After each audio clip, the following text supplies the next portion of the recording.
Hello नमस्कार प्रिय मित्रांनो, अनोखी लाईफमध्ये तुमचं मनापासून खूप खूप खूप खूप स्वागत आहे। आपण मराठी लिटरेचर आणि इथिक्स याची फ्री आन्सर रायटिंग सिरीज सुरू केली होती पहा, आणि त्याचा डे 1 टू डे 4 म्हणजे 1 2 3 4 हे जे काही प्रश्न तुम्हाला टाकलेले होते त्याचं ऑलरेडी आपण अपलोड केलेले आहेत सॅम्पल आन्सर। आता त्याच्या पुढचे 5 6 7 8 ते आज आपल्याला पाहायचे आहे। तर ते सुरू करण्याच्या अगोदर मी तुम्हाला म्हटलं होतं पहा, अभ्यास करून उत्तर लिहा, त्याच्यामुळे तर तुम्हाला 1 दिवसाआड मी प्रश्न टाकण्यात आलेले आहेत। ठीक आहे, तरी पण ज्याने 5 ते 8 या प्रश्नाची उत्तर नाही लिहिली असेल तर ते ऑलरेडी तुम्हाला मिळतात टेलिग्राम चॅनलवर, किंवा आताही तुम्हाला मी सांगत आहे। तर म्हणजे जर तुम्हाला लिहायचं असेल, खरंच जर उत्तराचा सराव करायचा असेल तर अगोदर प्रश्न पहा, त्याचं उत्तर लिहा, त्याच्यानंतर हे व्हिडिओ तुम्ही पाहू शकता। ओके, असं बी तुम्ही करा। नसेल तर पुढचं जे टॉपिक आहेत येणाऱ्या आठवड्यामध्ये ते बी तुम्ही फॉलो करू शकता। ठीक आहे, तर हा सगळा भाग आहे। तुम्हाला बाकीच्या गोष्टी माहीत असतील नसतील तर जाऊन बाकीचा व्हिडिओ पहा। ओके, तर सुरुवात करूया पहा 5वा 6वा 7वा 8वा या प्रश्नाचं जे सॅम्पल उत्तर आहे ते पाहण्यासाठी। सुरू करण्याच्या अगोदर एक तुमच्यासाठी म्हणजे एक विनंती आहे पहा, काल कुणाचं तरी आय थिंक 2 दिवसापूर्वी एक फोन आला होता पहा की आपण MRP सिरीज सुरू केली होती, परंतु त्याला त्याची माहितीच नव्हती, आणि त्याचा तर आता मेन्स आहे। आणि विशेष काय की त्याला माझा नंबर वगैरे माहिती मिळाली नसल्यामुळं तो पुन्हा आत्ता कॉल करतोय पहा एंडिंगला जुलैच्या। तुम्ही विचार करा पहा, 1 महिन्याचा गॅप त्याच्यामध्ये पडला पूर्णपणे अभ्यास करण्यासाठी, त्याला माहिती मिळण्यासाठी। मग माझ्या मते इथं तुमची पण चूक आहे आणि माझी पण चूक आहे की त्याच्याबरोबर आपण पोहोचू शकलो नाही। तर माझ्या मते असं नाही व्हायला पाहिजे। तर तुम्ही समजदार आहात पहा, ठीक आहे, आपल्यासाठी नाही इतरासाठी तरी कधी कधी करत राहते। मला खूप वाईट वाटलं त्याचं की 1 महिना गेला पहा। तुम्ही विचार करा की प्रिलिम काढणं किती खूप महत्त्वाचं ठरतं, आणि त्याच्यामध्ये जर आपला वेळ जात असेल तर वाईट वाटतं। ठीक आहे, तसं दुसऱ्याला होऊ देऊ नका, है ना। जेवढे शक्य होईल तेवढे इतरांना सांगण्याचा प्रयत्न करा। मी असं म्हणत नाही पहा सबस्क्राईब चॅनल वगैरे वगैरे करा, हिट लाईक, तसं म्हणत नाही, फक्त ॲटलिस्ट ज्यांना गरज आहे त्यांच्या पोस्टर तरी तुमच्या सर्कलमध्ये। ओके, जास्त नाही बोलत। तर पाहूया पहा प्रश्न 5वा, डे 5वा। तर कुणाचा आहे पहा, हा साहित्याचा प्रश्न होता। तर अगोदर प्रश्न वाचूया आणि मग त्याचं उत्तर। हा काय आहे तुम्हाला म्हटलं होतं, एक उतारा देत असतो, एक म्हणजे 15 मार्काचा प्रश्न 20 मार्काचा देत असतो। तर हा 5वा प्रश्न तुम्हाला उतारा दिसतोय, नीट वाचा आणि उत्तर पाहूया। काय म्हणतात पहा, प्रश्न 5वा, माणसाच्या दुःखाकडे पाहत राहण्यापलीकडे काय असतं आपल्या हाती? जमल्यास इकडची काही काडी तिकडे उचलून ठेवावी, कोणाला तीच काडी डोंगरावळी वाटत असते, त्याच्याखाली तोच तडफडत असतो। तुम्हाला फक्त कळत असतं की ही काडी आहे म्हणून, मात्र त्यासाठी स्वतःवर खेळलेली दृष्टी। तर हा उतारा दिला होता 150 शब्द 10 गुणासाठी। जर तुम्ही लिहिला नसाल तर लिहा, ठीक आहे। तर बाकीच्या गोष्टी आपण पाहूया मग आता। सर्वात पहिलं तुम्हाला मी गेल्या क्लासमध्ये म्हटलं होतं की उतारा सोडत असताना 5 स्टेप तुम्हाला लक्षात आला पाहिजे। ते म्हणजे काय की हा प्रश्न कुठल्या पुस्तकातला आहे, त्याचा लेखक किंवा कवी कोण आहे त्याच्यामध्ये, पुढचं काय त्याचा शब्दशः अर्थ, त्याचा भावार्थ, तिसरी झाली पहा, चौथा आहे वाङ्मय, आणि 5वा आहे शेवट करायचा। तर अशा 5 स्टेप्समध्ये तुम्हाला उत्तर लिहिता आलं पाहिजे। ठीक आहे, जास्त वेळ मी त्याच्यावर खर्च न करता आपण डायरेक्ट उत्तराकडे जाऊया। तर हा एक उतारा आहे, कशामधला आहे तर ते तुम्हाला मी ऑलरेडी त्या शेड्यूलमध्ये सांगितलेलं आहे की अशा अशा प्रकारचे प्रश्न विचारले जातील। ठीक आहे, म्हणजे आता तुम्हाला काही सांगायची गरज नाही। तरी पण पहा, जन हे ओळतो जेथीमधील उतारा आहे। तर इंट्रोडक्शन कसं करायचं की जसं म्हटलं की एक आकर्षक असलं पाहिजे, पुढच्याला लगेच चटकन लक्षात आलं पाहिजे, किंवा तो म्हणजे आपण म्हणतो ना की पहिलं इम्प्रेशन पडलं पाहिजे तशा प्रकारचं, आणि विशेषतः प्रश्नाला अनुसरून किंवा त्या बाकीच्या गोष्टीला अनुसरून असलं पाहिजे। का मी काय म्हटलं इथं याच्यामध्ये, वास्तववादी पातळीवरून व्यक्ती आणि समष्टी यांचा परस्पर संबंध लावणारे कलात्मक आविष्कारी कादंबरीकार शरदचंद्र मुक्तिबोध यांच्या जन हे ओळखतो तिथे या कादंबरीतील उपरोक्त उतारा आहे। ठीक आहे, पहा याच्यामध्ये काय काय त्याचं वैशिष्ट्य सांगितलं की हे लेखक नेमकं कशा प्रकारचे लिहितात, त्यांचं नाव, आणि त्यांचं ह्या उतार्यामधला हा जो उतारा कुठून आला तर जन हे ओळखते तिथे, तर हे असं अटॅच करायचं। त्याच्यामुळं पुढच्या व्यक्तीला म्हणजे जे असतो ना चेक करणं, त्याला बरं वाटतं जरा, आणि तुम्हाला मार्क मिळतात। ठीक आहे, इंट्रोडक्शन झालं पहा। पुढं काय लिहिता येतं की शब्दशः अर्थ आणि भावार्थ, तुम्ही त्याला एकत्रित करू शकता किंवा सेपरेट बी लिहू शकता। पहा, जन हे ओळखते जेथे या कादंबरीतील भिक्षूचा व्यक्तिमत्व विकास होण्यास अनेक पात्र कारणीभूत आहेत। त्यापैकी वरील उतार्यात भावे आपले विचार अनुभव सांगत आहेत। कोण बोलत आहे पहा, ही जी वाक्य म्हटले ते कोण म्हटले तर भावेने म्हटले। भावे कोण आहेत तर या जन हे ओळखते जेथीमधलं एक पात्र आहे। त्यांनी काय म्हटलं तर हे उतारामध्ये आहे ते। आता त्याचा आपला अर्थ सांगायचा आहे पहा, ते काय, त्याच्या पुढे काय लिहिले मी, त्यांच्यानुसार माणसाच्या जीवनात दुःख अटळ आहे, ते कोणत्या ना कोणत्या स्वरूपात येतच। ठीक आहे, वरचा तुम्ही उतारा वाटला वाचा परत एकदा, तुम्हाला ते समजेल. त्यांच्यानुसार माणसाच्या जीवनात दुःख अटळ आहे, ते कोणत्या ना कोणत्या स्वरूपात येतच. आपण त्याला कमी करण्याचा प्रयत्न करू शकतो, पण तेच डोंगरा एवढं वाटू लागतं. त्याचं वजन सहन होत नाही म्हणून माणूस तडफडत असतो. ते कळत नाही असं नाही, पण ते कुठून आलं, का आलं, आपलंच आहे का, यावर माणूस विचार करत असतो. तर हा एक म्हणजे याचा मतितार्थ सांगण्याचा प्रयत्न केला की यांनी काय काय म्हटलं याच्यात. ओके, तर पुढचा उतारा पहा की वाङ्मय शैलीकडे जातो, किंवा थोडंसं आणखी त्याला भावार्थाला जोडून वाङ्मय, तुम्ही हे प्रत्येकाची शैली आहे भावार्थाला वाङ्मय जोडणे किंवा इतर गोष्टी. पहिल्या उतारामध्ये काय की इथला जो अर्थ आहे माणसाच्या दुःखाकडे पाहण्याकडे पलीकडे काय असतं, तर त्याचा थोडक्यात सांगण्याचा प्रयत्न आहे. पुढे काय म्हणतो पहा याच्यामध्ये, दुसऱ्या उतारामध्ये मी, प्रत्येकाची जीवनशैली वेगळी असते, तसेच दुःख सुद्धा वेगवेगळे असते. त्या दुःखातून आपण सुटणार की अडकणार हे व्यक्तीच्या विचार करण्याच्या शक्तीवर अवलंबून आहे. त्यामुळेच काही जण दुःखात शांत राहतात, तर काही जण तळमळ करतात सुटण्याची. वरील उतार्यात भावेची दुःखातील स्थिती शांततेची आहे. आणि हे पहा, तुम्ही भावेचं जर पात्र पाहिलात या पुस्तकामध्ये, म्हणजे जन हे ओळखते या कादंबरीमध्ये, तर तिथं तुम्हाला शांत स्वरूपाचं ते पाहायला मिळतं. म्हणजे ते दुःख जरी असेल तर तेच ह्याच्यामध्ये मी म्हटलंय. मग शेवट कसा करायचा पहा. अशा प्रकारे लेखक मानवाच्या जीवनाची कटू वास्तविकता गोड पण शांत भाषेत सांगत आहेत. यामधून लेखकाचे जीवन विचार आत्मशोध पाहण्यास मिळतो. ठीक आहे, तर अशा प्रकारचा तुम्ही गोड शेवट करू शकता, मंत्रप्त करणारा शेवट करू शकता. तर हे किती झालं, 150 शब्दामध्ये 10 गुणासाठी. जास्त विश्लेषण करत बसायचं नाही पहा, वेळ जातो आणि तुमची शब्द मर्यादा पण ओलांडतात. जेवढं गरजेचं आहे तेवढं सांगायचे. आता इथलं वाचा, तुम्ही उतारा वाचा आणि पुन्हा याचं उत्तर वाचा, तुम्हाला समजेल किती बरोबर लिहिलेलं आहे म्हणून. ठीक आहे, जर हा झाला 5वा प्रश्न. आता 6वा होता इथिक्सचा. तर काय म्हटलं होतं 6व्या प्रश्नामध्ये, मूल्य बदलले की व्यक्ती बदलतो, व्यक्ती बदलला की मानवता बदलते, उदाहरणासह स्पष्ट करा. मूल्य बदलला की व्यक्ती बदलतो, व्यक्ती बदलला की मानवता बदलले, उदाहरणासह स्पष्ट करा. 150 गुणासाठी, शब्दासाठी आणि 10 गुणासाठी. तर कसं लिहायचं मग पहा, याच्यामध्ये मूल्य हा शब्द आहे, मानवता हा शब्द आहे. मग याला डिफाईन करा आणि सुरुवात करा त्याचं उत्तर. जीवनामध्ये ज्याचा मागोवा घ्यावा त्यांना साध्य मानावे, त्यामुळे जीव परिपूर्ण बनतो. अशा गोष्टी म्हणजे मूल्य. पहा, व्यक्तीला काही गोष्टी पाहिजे असतात ज्याच्यामुळे त्याचं व्यक्तिमत्व निखारतं. तेच म्हटले पहा, मूल्य काय असतात, तर ज्याचा मागोवा घ्यावा त्याला साध्य मानावे, त्याच्यामुळे जीव परिपूर्ण बनतो. जीव म्हणजे कुणीही आला पहा, आपण पण, प्राणी पण. आता प्राण्याला का प्रेम नको असतं का, आनंद, हे सगळ्या गोष्टी असतात. तर त्याच्यामुळे जीव हा शब्द वापरला. इथं मानव वापरता आला असतं, पण जीव पण वापरला, त्याच्यामुळे ते थोडंसं ब्रॉड होतं बनतो. अशा गोष्टी म्हणजे मूल्य होय. आणि प्रत्येक व्यक्तीत मूल्याचे अस्तित्व म्हणजे मानवता. बरोबर आहे ना. म्हणजे हे मूल्य जर सगळ्यात असेल तर आपण म्हणतो मानवता आहे त्याच्यामध्ये. जसं की उदाहरणार्थ प्रेम, आनंद, शांती. ठीक आहे, आता वैयक्तिक मूल्य आणि सार्वत्रिक मूल्य हे वेगळे असू शकतात, परंतु ते एकसारखेच आहेत, एकावर परस्पर अवलंबून आहेत. त्याच्यामुळे हे असा सेंटेन्स वापरला आहे. तर इथं काय केले 6व्या प्रश्नामध्ये, तर मूल्य आणि मानवता याचा थोडक्यामध्ये आपल्या भाषेमध्ये पहा, विशेष काय आपल्या भाषेमध्ये समजून सांगण्याचा प्रयत्न केला आहे. आता पुढे काय लिहिता येतं उत्तरामध्ये, कारण उदाहरणासह स्पष्ट करा. मूल्य बदलले की व्यक्ती बदलतो, व्यक्ती बदलले की मानवता बदलते. उत्तर लिहिताना प्रश्न नेहमी ध्यानात असावा. पहा पुढं, आपण काळानुसार व्यक्तीमध्ये परिवर्तन होतो. म्हणजे आपल्या काळानुसार असं म्हणतो, याला जबाबदार मूल्य असतात. वस्तू आपण म्हणतो ना पहा, व्यक्तीमध्ये परिवर्तन होतं काळामध्ये, तर याला का जबाबदार असतात, मूल्य असतात. उदाहरणार्थ आपण शिकतो की नेहमी सत्य बोलावे, पण अनुभव येतो की सत्य बोलण्याने स्वतःला त्रास होतो, तेव्हा तो असत्य अधिक बोलतो. असं होतं ना पहा, घरचे म्हणतात सत्य बोला, परंतु तुम्ही कुठं बोलता, परंतु तिथं तुम्हाला त्रास होतो. आजच्या काळात सरकारी नोकरी नैतिक मार्गाने मिळत नाही, हा व्यक्तीचा अनुभव आहे. त्याला ती स्वतःची मूल्य बदलण्यास मजबूर करतो आणि व्यक्ती भ्रष्टाचारी बनतो किंवा भ्रष्टाचारी करतो. याचे अनुसर समाज करतो आणि मानवता बदलते. होतं ना पहा असं की व्यक्तीला, आता बऱ्याच वेळा तुम्ही ऐकता बा न्यूजमध्ये की सरकारी नोकरी मिळत नाही म्हणून त्यांनी इकडून तिकडून पैसे दिले, काहीतरी पैसे खाऊ घातले. मग तो ह्याचा अर्थ काय होतो पहा, की अभ्यास करून वगैरे मिळत नाही म्हणून तो भ्रष्टाचार होतो, बऱ्याच गोष्टी असं तसं होतं आणि व्यक्ती मग भ्रष्टाचारी बनतो. असं ह्याच्यामध्ये लिहिलंय पाय आहे ना. 2 उदाहरण दिलेत की सत्य बोललं किंवा भ्रष्टाचारी. तर पाय मूल्य बदलली की मानवता बदलते. आता एकाचं अनुकरण दुसरं करतो, दुसऱ्याचं अनुकरण तिसरं करतो. त्याच्यामुळे मग जे म्हणजे मेहनती असतात त्यांच्यावर बी बऱ्याच वेळा अन्याय पाहायला मिळतो. त्याच्यामुळे तर ते बरेच MPSC मध्ये प्रकरण तुम्ही पाहू शकता. त्याच्यानंतर पुढे बी पहा, आणखी तुम्हाला उदाहरण देऊन सांगायला लागेल. आज संयुक्त कुटुंब नको आहे, कारण गोपनीयता राहत नाही, आपण प्रायव्हसी म्हणतो. त्यामुळे मुलं वेगळी राहतात आणि आधार नसल्यामुळे आईवडील वृद्धाश्रम गाठतात. जी मुलं आई-वडिलांची मदत करू शकली नाही, तर ती गरिबांची कशी करतील. म्हणजे मूल्य बदलते की मानवता बदलते.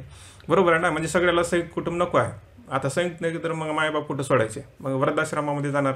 म्हणजे असेच लोक जर फॉलो करू लागले, पहा है ना, एकत्रित कुटुंब असणार आहे, ज्याच्यामध्ये विकास होतो, जे सगळे मूल्य प्रेम वगैरे मिळतं, आता ते मिळणार नाही आहे ना, त्याला दुसऱ्या फॉर्ममध्ये मिळेल, परंतु जे मिळायला पाहिजे आईवडिलापासून सगळ्यापासून जे त्यांच्या नातवाला वगैरे ती मिळणार आहे. त्याच्यामुळे काय मूल्य बदलले की मानवता बदलते. आता त्यांची मग येणारी पिढी तसंच करणार ना, मग तसं समजून सांगण्याचा प्रयत्न आहे पाहिजे. त्याच्यानंतर पुढे पहा आणखी थोडंसं ब्रॉड वेमध्ये, करोना काळ किंवा सध्याचा रशियन युक्रेन युद्धाच्या काळामध्ये प्रत्येक व्यक्ती दयाने सहानुभूतीने जगाकडे पाहतो. बरोबर आहे ना, व्यक्ती तुम्ही पहा करोना काळ असू दया, त्याच्यामध्ये आपण काय असं राग वगैरे करत नाही, त्याच्यामध्ये कमी प्रमाण पाहायला मिळतं की त्याच्यामुळे लोकांनी म्हणजे हिंसा केली. ठीक आहे, तर हे बी आहे त्याच्यामध्ये. आणि तुम्ही आणखी जर विचार केलात पहा की आता याच्यामध्ये मी काय म्हटलं पहा की करोना आणि सध्याच्या युक्रेनच्या काळामध्ये प्रत्येक व्यक्ती दयेनं आणि सहानुभूतीने जगाकडे पाहतो, तेव्हा अस्सल मानवता पाहण्यास मिळते. म्हणजे काय, मूल्य बदलण्यास अनेक बाबी घटना जबाबदार असतात, त्यामुळे व्यक्ती बदलतो आणि परिणामी मानवता बदलते. तर हे उत्तर बरोबर आहे पहा. याच्यामध्ये थोडक्यामध्ये कसं पहा की काळानुसार व्यक्तीची मानवता म्हणजे कमी पण होते आणि वाढते पण. आपण म्हणतो ना मानवता राहील नाही, माणुसकी राहील नाही, परंतु तुम्ही करोनाचा काळ पहा, व्यक्ती एकमेकाला मदत करत होता. आता त्याच्यामध्ये तुम्ही म्हणसाल की बऱ्याच गोष्टी अशा बी होत्या की ज्याच्यामध्ये म्हणजे स्वार्थ हा पाहायला मिळतो, सगळीकडे त्या गोष्टी असतात, परंतु ओव्हरऑल जर तुम्ही पाहिला तर या बी गोष्टी आहेत की तिथं चांगल्या बी गोष्टी पाहायला मिळतात. म्हणजे माणूस आणखी बी टिकून आहे, बदलत राहते, परिणामी जसं वातावरण चालेल समाजामध्ये तशा प्रकारचा हा परिणाम पाहायला मिळतो. म्हणजे पहा, मी तर बॅलन्स उत्तर लिहिण्याचा प्रयत्न केला आहे. ठीक आहे, एक तर्फीला नाही फक्त मानवता खराबच होत चालली आहे असं जर लिहिलं तर ते बॅलन्स होत नाही. हे नेहमी लक्षात ठेवायचं की आपलं उत्तर एक साईडला झुकलेलं नसावं. ठीक आहे, तर तुम्ही हे बार बार वाचून पहा. त्याच्यानंतर पुढचा प्रश्न पहा, 7वा मराठी लिटरेचरचा आहे. तर प्रश्न 7वा काय म्हणतो पहा, मानवी प्रेरणा, पुरुषसत्ताक समाज व्यवस्था आणि स्त्रीचे निवड स्वातंत्र्य याविषयी ठाम भूमिका केतकरांच्या ब्राह्मण कन्या या कादंबरीतील गृहीत धरलेले दिसते, साधार स्पष्ट करा. म्हणजे हे 3 जे मुद्दे आहेत, मानव प्रेरणा, पुरुषसत्ताक समाज व्यवस्था आणि स्त्रीची निवड स्वातंत्र्य, हे ब्राह्मण कन्या कादंबरीमध्ये गृहीत धरलेलं आहे. आणि हा PYQ बी आहे पहा, 2018ला हा प्रश्न आलेला आहे. त्याच्यामुळे मग तुम्हाला बी ते बी थोडंसं म्हणजे जजमेंट व्हावं. आता पुढचा बी जो इथिक्सचा प्रश्न आहे तो पण PYQ आहे आणि ती विशेषतः केस स्टडी आहे, ते बी तुम्हाला कळेल. तर अगोदर हा प्रश्न पाहूया पहा. काय तर 2018साठी आलेला प्रश्न आहे, ब्राह्मण कन्यावरला आहे. त्याच्यामध्ये 3 मुद्दे आहेत. ठीक आहे, हे म्हणजे तुम्हाला जेव्हा उत्तर लिहिताना तुमच्या दिमागात असले पाहिजे, या 3 मुद्द्यानुसार आपला उत्तर लिहायचे, 3 मुद्द्यानुसार लिहायचे, म्हणजे मार्क मिळतं. पहिलं सुरू इंट्रोडक्शन करायचं, कसं आकर्षक वगैरे असलं पाहिजे, थोडंसं असं पुढच्याला वाचावं असं. पर इथं पाहूया कसं केलेलं आहे. जीवनातील विसंवादी स्वरातून पुन्हा सुसंवादी संगीत निर्माण करणारे बुद्धिनिष्ठ तर्ककर्कश लेखक श्रीधर केतकर यांच्या ब्राह्मण कन्या ही कादंबरी म्हणजे कादंबरीच्या रूपात वास्तववादी समाजशास्त्रीय लेखन. कारण तुम्ही ते पाहिलं तर म्हणजे कादंबरी जर पाहिला तर तुम्हाला हे सापडेल की ते वास्तववादी समाजशास्त्रीय लेखन आहे. ती कादंबरी नाही का, कादंबरी पण आहे परंतु समाजशास्त्रीय लेखन पण सापडतं, म्हणून तसं त्याला डिफाईन केलं पाहिजे. याच्यामध्ये डिफाईन म्हणजे सांगण्याचा प्रयत्न केला आहे. तर हे सुरुवातीला पहा त्यांची थोडीशी खुशामत केली आहे की जीवनातील विसंवादी स्वरातून पुन्हा सुसंवादी संगीत निर्माण करणारे बुद्धिनिष्ठ तर्ककर्कश. हा शब्द का वापरला, कारण तुम्ही ब्राह्मण कन्या पुस्तक पहा, त्याच्यामध्ये तुम्हाला सापडेल की हा जो त्याच्यामध्ये त्यांनी जे विचार मांडले ते बुद्धिनिष्ठ तर्ककर्कश आहे, म्हणजे काय लॉजिकल आहे त्याच्यामध्ये. तर हा झाला इंट्रोडक्शन. तर इंट्रोडक्शन कमी शब्दामध्ये आणि थोडंसं आकर्षक असावं, तर ते सुरुवातीला झालं. आता पहा प्रश्न काय विचारला की या 3 मुद्द्यावर विचारला का हे गृहीत धरलेलं आहे दिसतं असं त्यांनी म्हणते, तर आपला ते सांगावं लागेल. ठीक आहे, म्हणजे इतर बडबड करण्यापेक्षा तुम्हाला काही ना काही त्या मुद्द्यावर येऊन ते स्पष्ट करावं लागेल की हे 3 मुद्दे आहेत त्याच्यामध्ये गृहीत धरलेले. ठीक आहे, तर पुढे पाहूया पहा काय म्हणता येतील मग या म्हणजे प्रश्नाच्या नुसार उत्तर लिहिताना. तर अगोदर ती कादंबरी काय म्हणते हे थोडक्यात विश्लेषण करावं लागेल. प्रस्तुत कादंबरीत विषय हा एक वास्तविक घटनेवर आधारित आहे. म्हणजे ब्राह्मण कन्यामधला जो विषय आहे तो वास्तविक घटनेवर आधारित आहे. ब्राह्मण कन्या असणारी कालिंदी जेव्हा समाजबाह्य आचरण करते तेव्हा त्याचे पडसाद व्यक्ती, कुटुंब आणि समाजावर कसे पडतात याचा प्रत्यय आपल्याला या कादंबरीत पाहण्यास मिळतो. आता याला तुम्ही इतर शब्दामध्ये डिफाईन करू शकता पहा, जसं की याचा प्रत्यय समाजशास्त्रीय कादंबरीच्या संबंधात पाहण्यास मिळतो असं तुम्ही लिहू शकता, परंतु इथं शब्द मर्यादा ओलांडते म्हणून मी ते लिहिलं नाही. ठीक आहे, तुम्ही याच्यामध्ये बरंच मॉडिफिकेशन करू शकता उत्तरामध्ये. हा झाला थोडासा भाग की हे कादंबरीचा नेमकं भाग काय मध्ये काय काय येतं त्याच्यामध्ये, परंतु आता उत्तर नेमकं त्या ह्याच्या सटीकपणावर जावं लागेल. भारतीय समाज म्हटला की पुरुषसत्ताक समाज व्यवस्था असं म्हणावं लागतं. हा शब्द मी मुद्दामून वापरला कारण तिथं प्रश्नामध्ये आहे. म्हणावं लागतं. समाज सुधारक स्त्रीचे प्रश्न. आता या कादंबरीमध्ये आता सगळा हा कादंबरीमध्ये काय काय आलंय त्याचं प्रश्नाच्या नुसार उत्तर आहे. समाज सुधारक स्त्रीचे प्रश्न जसे बालविवाह, विधवा विवाह, स्त्री शिक्षण मांडतात, पण स्वतःच्याच घरातील मुलीचे लग्न लहानपणीच लावतात. हे कुठे सापडतं? त्या कादंबरीमध्येच त्यांनी लिहिलेलं आहे. तसेच पुरुषसत्ताक समाज व्यवस्थेला शिक्षित स्त्री नडते होतं ना पहा, की जसं की उदाहरणार्थ पहा, त्यामुळे त्या कादंबरीतील एस्तरची लग्नाबद्दल कुचंबना होते. त्यामुळे ही पुरुषसत्ताक समाजव्यवस्था अन्यायकारक आणि असमानतेवर आधारलेली आहे असं लेखक सांगतात. तर हा मुद्दा कशाबद्दल सांगितला पहा, पुरुषसत्ताक समाजव्यवस्था. तर पहिला मुद्दा संपला त्याच्यामध्ये, की याच्यामध्ये जो प्रश्न विचारला होता पुरुषसत्ताक समाजव्यवस्था.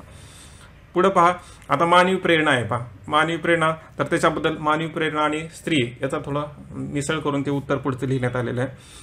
मानवी जीवनात भेद नाही, परंतु भारतीय समाज जातीभेदात अडकलेला आहे. याचे विविध उदाहरण तुम्हाला याच्यामध्ये पाहायला मिळतात. त्याच्यानंतर पहा की काय म्हटलंय, याचे विविध उदाहरणं या कादंबरीत आहेत. तसेच जसे जातीव्यवस्था बदलू पाहणारे स्वतः आप्पासाहेब ढगे स्वतःच्या गळ्यातील जानवे काढून टाकत नाहीत. दुसऱ्या जातीला आपल्या जातीत प्रवेश देण्यास लोक नकार देतात, पण तसा प्रयत्न झाला तर येणाऱ्या पिढीला दुःखात जीवन व्यक्त करावे लागते. त्यामुळे काळंदी आपल्या वडिलाला म्हणते, तुम्ही अजून ब्राह्मण आहात, पण आम्ही ब्राह्मण कोठे आहोत. यावर मानवी प्रेरणा, स्वातंत्र्य, विशेषतः स्त्री स्वातंत्र्य, अधिकार बंधनात अडकलेले आहेत. त्याला वाचा फुटली की त्याचे परिणाम समाजव्यवस्थेत चांगले नाहीत याची कल्पना कादंबरीत येते. तर हा जातीभेद आणि स्त्रीचे स्वातंत्र्य याला थोडं टच केलेला भाग आहे. स्त्री स्वातंत्र्य, जातीभेद हे मानवी मूल्य आहेत. म्हणजे आपण म्हणतो ना की सगळ्यांना जीवनाचा अधिकार आहे वगैरे, स्वातंत्र्य असलं पाहिजे, असमानता नष्ट झाली पाहिजे, ती मानवी मूल्य त्याच्या प्रकारचं. आणखी थोडंसं पुढे त्याला मांडता येतं पहा, भारतीय समाजव्यवस्थेत स्त्री ही बंदिस्त आहे, कारण आर्थिकदृष्ट्या पुरुषावर अवलंबून आहे. जर ती कमवती असेल तर तिला निवड स्वातंत्र्य आहे, हे वैजनाथ स्मृतीमधून लेखक ठाम भूमिका घेतात. ठीक आहे, वैजनाथ स्मृती पहा या कादंबरीमध्येच आहे, तर त्याच्यामधून ती भूमिका घेतात. प्रेम जाती पाहून होत नाही, ते एक निवड स्वातंत्र्य आहे. लग्न ही एक सामाजिक गरज असू शकते, परंतु व्यक्तीची नाही. मानव आहोत तर स्त्रीला पण स्वतः निर्णय घेण्याचा, जगण्याचा अधिकार आहे असे लेखक सांगतात. पण या सर्वाला समाज का मान्यता देत नाही याची प्रतिसुद्धा लेखक देतात. तर सगळे मुद्दे त्याच्यामध्ये आलेत पहा याच्यामध्ये, जेवढे सांगण्यात, जसं की स्त्रीचे निवड स्वातंत्र्य वगैरे वगैरे, ते सांगत असताना ते का मिळत नाही वगैरे वगैरे, हे सगळ्या गोष्टी हे आपले कादंबरीकार म्हणजे श्रीधर केतकर सांगतात. तर त्याचा मी इथं तुम्हाला सगळं सारांश सांगितलं की या 3 मुद्द्याला धरून मानवी प्रेरणा, पुरुषसत्ताक समाजव्यवस्था आणि निवड स्वातंत्र्य. ओके, तर पहा, समजलं नसेल तर बार बार वाचा तुम्ही, याच्यामध्ये तुम्हाला समजेल त्याच्यात. पहा शेवट कसं करता येतं मग याचा. आता हा झाला सगळा मधला बॉडी पार्ट. त्याच्यात पुढं शेवट कसं करायचं पहा. याला आता या प्रश्नामध्ये 3 शब्द विचारले, त्याला आता वेगळा करण्यापेक्षा मी म्हटलं की त्यालाच धरून म्हणा शेवटी करावे. म्हणजे यावरून मानवी प्रेरणा, पुरुष समाज व्यवस्था आणि स्त्रीची निवड स्वातंत्र्य याविषयी जी ठाम भूमिका केतकरांनी घेतली आहे असं आपण म्हणू शकतो. ठीक आहे, असं बी तुम्ही सिंपल करू शकता, किंवा हे दुसरे बी काही मुद्दे मांडू शकता. जसं की या शीर्षकातून आता इथे लिहिले आहे पहा, मी हे वाचत नाही, तुम्ही PDF मध्ये वाचा. ठीक आहे, तर हा झाला 7वा प्रश्न. आता पुढचा 8वा प्रश्न तो इथिक्स आहे पहा. इथिक्स तुम्हाला म्हटलं होतं की आपण केस स्टडी घेणार आहोत. तर केस स्टडीचा आता आपण अभ्यास करूया. आता केस स्टडी सॉल्व्ह करत असताना नेमकं काय काय केलं पाहिजे याचा ऑलरेडी व्हिडिओ आपल्या यूट्यूबवर आहे, अनोखी लाईफवर आहे, तुम्ही जाऊन पहा की कशा प्रकारे ते सोडवता येते. तर जवळपास तुम्हाला सगळ्यांना माहिती आहे, तरी पण काय काय करता येते की केस स्टडी वाचली पाहिजे, त्याच्यात कुठले स्टेक होल्डर आहे, कोणावर अन्याय होत आहे, मग त्याचं नेमकी समस्या काय आहे, मग त्याला काय सोल्युशन देता येईल, मग ते solution short term long term असलं पाहिजे, किंवा अशा प्रकारचं तुम्हाला केस स्टडी लिहायची असते. परंतु बऱ्याच वेळा कशी लिहावी हा प्रश्न निर्माण होतो ना. बरेच वेळेस सांगतात की असं असं लिहायचं, असं असं लिहायचं, परंतु सुरुवात कशी करायचं हा नेमका प्रश्न असतो. त्याच्यामुळे आता इथं उत्तर बी तुम्हाला सापडेल, म्हणजे सुरुवात वगैरे कशी करायची हे बी तुम्हाला कळेल. ठीक आहे, सुरुवातीला आपण केस स्टडी वाचूया आणि लगेच त्याचं उत्तर पाहूया. हा प्रश्न 8वा आहे. समजा तुम्ही वृद्ध आणि निराधार महिलांना आधार देण्यासाठी सामाजिक सेवा योजना राबविणारे प्रभावी अधिकारी आहात. हा प्रश्न विशेषतः 2016 मधला आहे पहा. ठीक आहे, म्हणजे PYQ आहे. प्रश्न काय म्हणतो, समजा कोण, आता प्रश्नामध्ये तुम्ही कोण आहात हे खूप महत्वाचं ठरतं. म्हणजे तुम्ही चपराशी आहात, तुम्ही म्हणजे IAS सारखी सगळ्याला म्हणजे अशा हुकूम सोडतात, तर ते जमणार नाही ना. IAS असेल तर IASच्या पोस्टनुसारच तुम्हाला ते अधिकार किंवा तुम्हाला ते निर्णय घ्यावा लागतात, किंवा ज्या पोस्टवर आहात त्याच्यानुसार. त्याच्यामुळे तुम्ही कोण आहात हे महत्वाचं ठरतं. समजा तुम्ही वृद्ध निराधार महिलांना आधार देण्यासाठी सामाजिक सेवा योजना राबवणारे प्रभारी अधिकारी आहात. या योजनेचा लाभ घेण्यासाठी एक वृद्ध आणि अशिक्षित महिला तुमच्याकडे येते. तथापि ती पात्रता निकष पूर्ण करते हे दाखवण्यासाठी तिच्याकडे कोणतेही कागदपत्र नाहीत. पण तिला भेटल्यानंतर तिचे बोलणे ऐकून तुम्हाला असे वाटते की तिला नक्कीच आधाराची गरज आहे. तुमची चौकशी देखील दर्शवते की ती खरोखर निराधार आहे आणि दयनीय स्थितीत जगत आहे. काय करावे या द्विधा मनस्थितीत तुम्ही आहात. आवश्यक कागदपत्राशिवाय तिला योजनेत समाविष्ट करणे हे स्पष्टपणे नियमाचे उल्लंघन आहे. पण तिला पाठिंबा नाकारणे क्रूर आणि अमानुष असेल. तर हा त्यांनी एक केस स्टडी सांगितली आणि प्रश्न काय विचारले पहा, ही कोंडी सोडवण्यासाठी तुम्ही तर्कशुद्ध मार्गाचा विचार करू शकता का. ठीक आहे, हा एक प्रश्न आहे आणि जर केला तर त्याची कारणे द्या. तर हा प्रश्न तुम्हाला 250 शब्दासाठी विचारलेला आहे. ओके, तर शब्द मर्यादा बी महत्त्वाची ठरते, अन्यथा दुसरे प्रश्न सोडायला आपला वेळ उरणार नाही. तर या प्रश्नामध्ये काय सापडतं की एक महिला आहे जी निराधार आहे आणि तिच्याकडे कोणतेच कागदपत्र नाही, परंतु तिची अवस्था पाहिलं तर तिला मदतीची आवश्यकता आहे. तर अशा वेळी तुम्ही काय करतात, कारण तिला तर सरकारी गरज मिळत नाही, मग तुम्ही काय करणार असा प्रश्न याच्यामध्ये आहे. तर त्याची केस स्टडी तुम्हाला आता सॉल्व्ह करायची आहे. आता उत्तर लिहिताना पहा की बऱ्याच वेळा कसं लिहावं हा मुद्दा निर्माण होतो. ठीक आहे, तर आता ते तुम्हाला मी सांगत राहीन, तुम्ही नीट ऐका. पहा, याच्यामध्ये तुम्हाला कंटेंट सांगितला की एक महिला आहे, तिचा असा प्रॉब्लेम आहे. सुरुवात कशी करता येते पहा. आता सुरुवात तुम्ही डायरेक्ट पण करू शकता, परंतु मला वाटलं की थोडं डायरेक्ट न करता थोडंसं आपण म्हणतो ना की चटकदार पद्धतीने थोडंसं पुढच्याला प्रभावित करण्यासाठी आता इथं तुम्ही एखादा कोट वापरू शकता किंवा दुसरं काहीतरी असं वापरा की ह्याच्या रिलेव्हंट असावा. इथं काय लिहिले पहा समजून सांगण्यासाठी तुम्हाला. उत्तर सुरू करताना असं बी करू शकता, कुटुंब प्रत्येक व्यक्तीचा मूलभूत आधार असतो ना.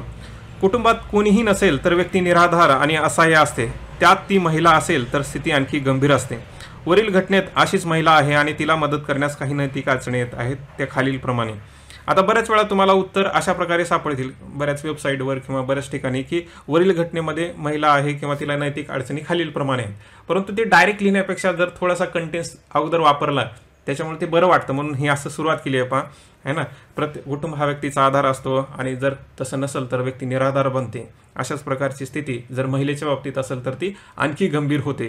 तर वरील घटनेमध्ये तशीच महिला आहे आणि तिला मदत करण्यास काही नैतिक अडचणी आहेत, त्या खालीलप्रमाणे.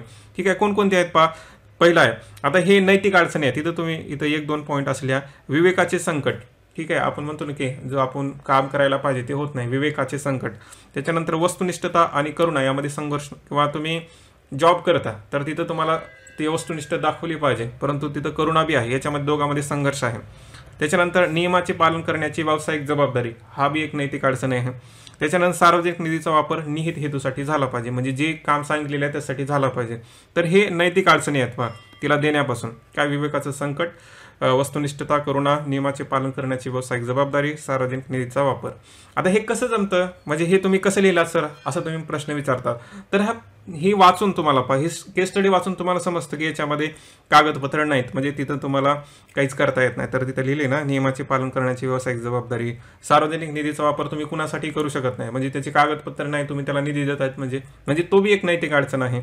त्याच्यानंतर नाही दिला तर मग ते विवेकाचं संकट आहे, काय करावं, आणि तिथं प्रश्न आहे पहा, काय करावे हा मनाचे, म्हणजे हे विवेकाचं संकट आहे. त्याच्यानंतर पहा, वस्तुनिष्ठता आणि करुणा, दिलं तर काय होईल आणि मग करुणा नाही केली तर काय होईल. तर अशा प्रकारचा हा संघर्ष आहे. ठीक आहे, तर हे पहिला मुद्दा, म्हणजे त्या केस स्टडीत नेमकं काय म्हणलंय, कोणती नैतिक अडचण आहे. तर आता उत्तर द्यायचे पहा, डायरेक्ट उत्तर सुरू करा, कारण त्याने उत्तर विचारलेलं आहे. तर ही कोंडी सोडण्यासाठी तुम्ही काय करू शकता, तर मी पहिलं लगेच लिहिले पहा, वरील कोंडी सोडण्यासाठी मी खालील मार्गाचा विचारात घेईन. पहा, हे सेंटेन्स लिहा, त्याच्यामुळे पुढच्या व्यक्तीला वाटेल की तुम्ही उत्तरानुसार म्हणजे प्रश्नानुसार उत्तर लिहित आहात. तर काय म्हणता येईल पहा याच्यामध्ये, या नैतिक अडचणी सोडण्यापूर्वी सदर घटनेतील महिलेचे सत्यापना पाहणे महत्त्वाचे आहे. तर ते तरी पण पहा, या केस स्टडीमध्ये ऑलरेडी त्यांनी सांगितलं की ती तुमची चौकशी केला आहात, परंतु मी तर सेंटेन्स तसा का लिहिला पहा, कधी कधी असं येत नाही त्याच्यामध्ये चौकशी केली का नाही हे तुम्हाला समजण्यासाठी, की चौकशी करायची असते, ती व्यक्ती जी म्हणते ते खरं आहे का नाही. तर ते तुम्हाला सांगण्यासाठी इथं सेंटेन्स लिहिलेले आहेत, हे तुम्ही काढून बी टाकू शकता. तर नैतिक अडचणी सोडण्यापूर्वी सदरील घटनेतील महिलेचा सत्यपणा पाहणे महत्त्वाचे आहे. चौकशी केल्यानंतर महिलेचे कथन सत्य असेल तर तिला तातडीने आधाराची गरज आहे, पण कागदपत्राअभावी, इथे द आहे पहा, कागदपत्राअभावी सध्या सरकारी मदत अशक्य आहे, कारण तिची कागदपत्रच नाही. त्यामुळे इतर स्वयंसेवी संस्था तसेच गैर सरकारी संस्था गरजू महिलाची मदत करावी अशी विनंती करण्यात येईल. म्हणजे इतर ज्या स्वयंसेवी किंवा NGO आपण म्हणतात त्यांना विनंती करण्यात येईल की बाबा हिला मदत करा म्हणून, कारण आपण तर करू शकणार नाही याच्यामध्ये. तर हे सर्व स्टँड आहे त्याच्यामध्ये. त्याच्यानंतर पहा, किंवा तुम्ही असं बी करू शकता, इतर योजनेला ती पात्र असेल तर त्यातून तिची मदत होऊ शकते. हे तुमचे मार्ग आहेत बरं का. त्यांनी विचारलं की वरील कोंडी सोडण्यासाठी खालील मार्गाचा तुम्ही विचार करू शकता. त्यांनी विचारलं होतं की तुम्ही कोणता करणार, तर हे आपण मार्ग देत आहोत की मी काय करेन, तर एनजीओना वगैरे रिक्वेस्ट करेन की हां हिला मदत करा म्हणून, किंवा जर ती इतर योजनेला पात्र असेल तर तिची मदत होऊ शकते. परंतु पहा, योजना जर तुम्ही विचार केला तर तिच्या कागदपत्र नाही तर कुठल्या योजनेला ती पात्र होणार, परंतु तुम्हाला लिहायचे कारण ते मुद्दे आहेत ना, मार्ग आहेत. तिसरं आहे पहा, आता तुम्ही एनजीओला मदत केला परंतु ते थोड्या काळापुरतं समाधान झालं, त्याच्यामुळे हे अल्पकाळी समाधान पुरेसे नसल्यामुळे मी स्वतः तिला वैध दस्तावेज मिळावेत यासाठी प्रयत्न करेन. पहा, वैध म्हणजे जे व्हॅलिड सर्टिफिकेट आहे तिला मिळावे यासाठी प्रयत्न करेल, त्यामुळे तिला भविष्यात अशा समस्या उद्भवणार नाहीत हे पाहण्यात येईल. परंतु ही समस्या इतर निराधारांची असू शकते, त्यामुळे यासाठी काय करता येईल याचा अहवाल वरिष्ठाकडे सादर करेन अशा प्रकारे. ठीक आहे. आता तुम्ही म्हणसाल की याच्यामध्ये काय काय केले पहा, कारण त्यांनी सरळ सरळ प्रश्न विचारला. इतर केस स्टडी सारखा हा प्रश्न आहे, प्रत्येक केस स्टडीनुसार आन्सर वेगवेगळं असतं. तर इथं नैतिक कोंडी सोडण्यासाठी पहा की मला तर काही मदत करता येणार नाही कारण मी बांधील आहे, कारण ते कागदपत्र वगैरे ते नियमाच्या अटी फॉलो करावं लागतं, त्याच्यामुळे मी इतराकडून मदत घेईल, त्याची मदत करण्याचा प्रयत्न करेन. तर हे करुणा आहे. त्याच्यानंतर पहा की अशा अडचणी इतरांना बी येऊ शकतात, किंवा आता हिला म्हणजे या स्त्रीला येऊ नये यासाठी मी काय करेन, तर स्वतःहून प्रयत्न करेन. हे स्वतःहून करण्याची म्हणजे करुणा आहे. स्वतःहून आपण म्हणतो ना की काम करणं हे जे अधिकाऱ्याचं कर्तव्य असतं तसं पहा. वैध दस्तावेज मिळावेत, खोटे नाहीत, वैध दस्तावेज मिळावे म्हणून प्रयत्न करेन. ते होईल अथवा नाही होईल पण प्रयत्न तर करावा लागेल. किंवा अशी समस्या दुसऱ्यांना येऊ नये. आता लॉंग टर्म काय दुसऱ्यांना सुद्धा विचार करावा लागेल ना, कारण थोडंसं एका महिलेचा इतर बी महिलेचा किंवा इतर बी पुरुषांचा असू शकतो प्रॉब्लेम, तर तो येऊ नयेसाठी यासाठी काय करता येईल याचा अहवाल मी वरिष्ठकडे सादर करेल. आता इथं असं बी लिहिता येतं की मी इतरांची बी मदत करेन, परंतु तुमचं काम सोडून तुम्ही तेच करणार का असा प्रश्नचिन्ह निर्माण होतो ना. तुम्ही जर म्हटलात पहा इतर बी लोक मी फाइंड आउट करीन आणि त्यांची बी अशीच मदत करीन, मग प्रश्न निर्माण होतो, मग तुमचं काम तुम्ही कधी करणार. त्याच्यामुळे फक्त यांच्यासाठी काय करता येईल हा अहवाल तुम्ही वरी देऊ शकता. तो अहवाल जर पास झाला तर वरी आणखी जाईल. ठीक आहे. तर पुढे पहा, आता त्यांनी पुन्हा काय विचारले, कारणे द्या म्हटले, बरोबर आहे ना. तर कारणे काय द्यायचे पहा त्याच्यामध्ये, की तुम्ही वरचा जो स्टँड घेत आहात, जे समाधान देत आहात किंवा तर्कसिद्ध जो मार्ग सांगितलाय ते का देतात त्याची कारणे द्या म्हटलं होतं प्रश्नामध्ये. तर प्रशासन सर्व लोकांसाठी काम करते, त्यासाठी नियम अनिवार्य आहेत, त्यामुळे नियमाचे उल्लंघन करणे हे प्रशासकीय व्यवस्थेसाठी सकारात्मक नाही. बरोबर आहे ना. मी जर तसं केलं की बाबा नियम अटीचा उल्लंघन करून तिला जर मदत केली तर ते प्रशासकीय व्यवस्थेशी सकारात्मक नाही ना, ते मग कार्यक्षमतावर बरेच प्रश्न निर्माण होतात. त्याच्यामुळे पुढे बी तोच मुद्दा लिहिला आहे. प्रशासन निराधारासाठी करुणामय आहे कारण ते लोकांसाठीच काम करतं, पण नियम सोडून आधार देणे किंवा त्या स्त्रीला आधार देणे प्रशासकीय कार्यक्षमतेच्यावर प्रश्नचिन्ह उपस्थित होतात ना, म्हणजे त्यांना का दिलात वगैरे वगैरे. त्याच्यानंतर हे कारण आहेत. त्याच्यानंतर तिसरं कारण पहा, सध्याच्या युगात प्रशासन आणि नागरी समाज यांनी समन्वयाने काम करणे अपेक्षित आहे, त्यामुळे स्वयंसेवी संस्थेची मदत घेणे न्यायपूर्ण आहे. मी ज्या संस्थेची मदत घेतली ते गरजेचं आहे, न्यायपूर्ण आहे, कारण तसं आजच्या काळाची गरज आहे. तर माझं जे करणं आहे इतर जे एनजीओला रिक्वेस्ट करणं, तर ते काही अनैतिक नाही, तर नैतिक आहे, न्यायपूर्ण आहे असं मी याच्यामध्ये सांगितले. आणि पुढे पहा, विशेषतः प्रशासकीय अधिकाऱ्याने नाविन्यपूर्ण समाधान शोधणे ही काळाची गरज आहे, तसेच अधिकाऱ्याचे विवेकपूर्ण कर्तव्य पण आहे. तर हे कारण दिलेत. मी वरचा जो स्टँड घेतलेला आहे त्याची कारणं काय, तर हे काय आहेत. आता शेवट कसा करायचा पहा, समाजात असे वंचित पीडित निराधार अनेक लोक आहेत, त्यांच्याविषयी करुणा ही मानवता आहे, तर त्यांना राजकीय आधार मिळवून देणे ही मदत करणे ही संविधानाची उद्दिष्टपूर्ती आहे. तर अशा प्रकारचं तुम्ही शेवट करू शकता. याच्यामध्ये तो रोचक खोचक मस्त मंत्रप्त करणारा असावा असं तुम्ही म्हणू शकता. ठीक आहे. तर त्यांनी जसं प्रश्न विचारला आहे त्याच्यानुसार उत्तर लिहिले. त्याच्यामध्ये कारणं काय आहेत वगैरे वगैरे सोडत असताना ती योग्य मार्ग वापरण्याचा कोणता वापरू शकता. आता तुम्ही म्हणाल की सर वरीलपैकी कोणता मार्ग वापरला याच्यामध्ये, तर याच्यामध्ये ऑलरेडी कळतं ना तुम्हाला की कोणता मार्ग वापरण्यासारखा आहे. तर हे सगळं याच्यामध्ये फॉलो केलेलं आहे. तर अशा प्रकारे तुम्ही केस स्टडी सॉल्व्ह करू शकता. पहा. ठीक आहे. आता ह्याच्यामध्ये मी अगोदर बी म्हटलं पहा, आदर्शवादी भूमिका घेऊ नका की हे खूप छान आदर्शवादी आहे असं न म्हणता याच्यामध्ये तुम्ही स्वतःच्यानुसार विचार करून आणखी मॉडिफाय करून आपल्या उत्तरामध्ये कसं नाविन्य आणता येईल हे तुम्ही जरूर प्रयत्न करा. ओके. तर अशा प्रकारचं आहे पहा. पुढच्या आठवड्यामध्ये हे बाकीचे प्रश्न आहेत जे मी टाकणार आहे, तुम्ही पहा आणि उत्तर लिहा. आणि पुढच्या ह्याच्यामध्ये मग 9 तारखेला आय थिंक आहे ना, 9 तारखेला तो पुढच्या प्रश्नाचा व्हिडिओ अपलोड होईल काय, ज्यांना माहीत नसेल तसं. ठीक आहे. तर अशा प्रकारे हा आपण या आठवड्याचा म्हणजे 5, 6, 7, 8 या प्रश्नाचा थोडंसं उकल केली, एक सॅम्पल आन्सर देण्याचा तुम्हाला प्रयत्न केलेला आहे. ओके. त्याच्यानंतर मराठी साहित्याची जी अपकमिंग बॅच आहे ज्यांना पाहिजे असेल त्यांना माहितीच असेल पहा, नसेल तर मग इथं तुम्हाला समोर दिसतंय 31 जुलैपासून सुरू होत आहे. बाकीच्या गोष्टी सांगायची गरज नाही. ओके, तर काही प्रश्न अडचणी असेल तर तुम्ही ईमेल करू शकता किंवा मेसेज करू शकता. तर इथंच थांबूया. तोपर्यंत काळजी घ्या. धन्यवाद मित्रांनो.